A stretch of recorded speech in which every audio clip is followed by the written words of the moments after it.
ہماری ویڈیوز دیکھنے کے لیے ہمارے چینل صراط جنت کو سبسکرائب کریں۔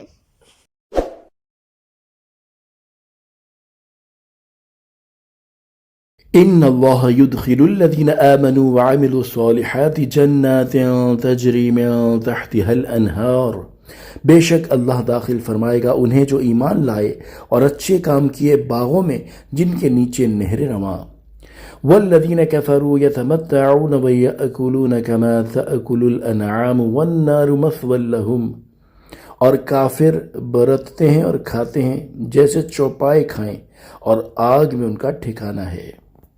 تفسیر صراط الجنان۔ اس سے پہلی آیات میں ایمان والوں اور کافروں کا دنیاوی حال بیان کیا گیا، اور اس آیت میں ان دونوں کا اخروی حال بیان کیا جا رہا ہے۔ چنانچہ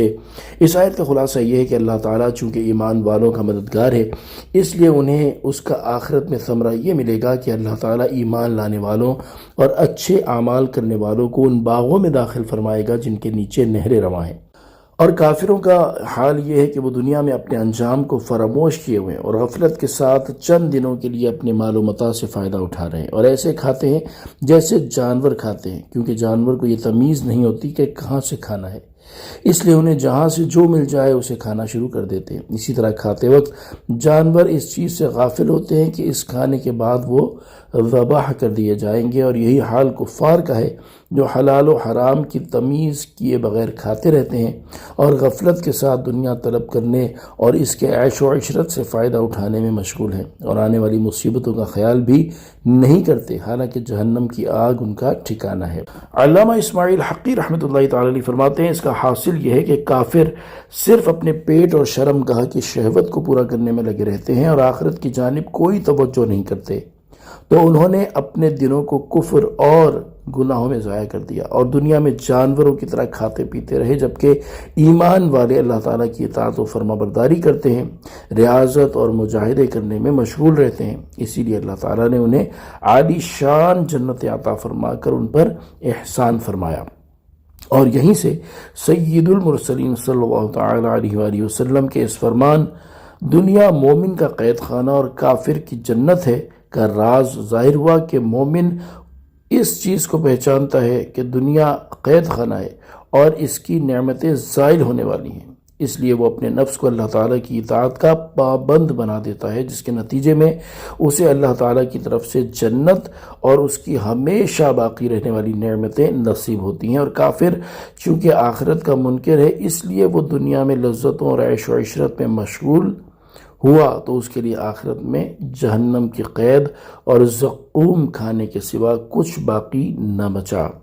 افسوس فی زمانہ مسلمانوں کی غفلت کا حال بھی کچھ کم نظر نہیں آتا، اور ان کا حال دیکھ کر یہ نظر آتا ہے کہ وہ موت کے بعد قبر و حشر کے ہولناک احوال سے بے فکر ہیں، اللہ تعالیٰ کی بارگاہ میں ہونے والی پیشی اور اعمال کے حساب سے غافل ہیں،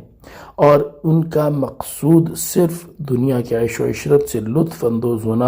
اور اس کی زیب و زینت سے فائدہ اٹھانا ہے۔ اللہ تعالیٰ نے ہدایت اور عقل سلیم عطا فرمائے، آمین۔ یہاں آیت کی مناسبت سے مومن اور کافر کے کھانے میں 4 فرق ملاحظہ ہوں۔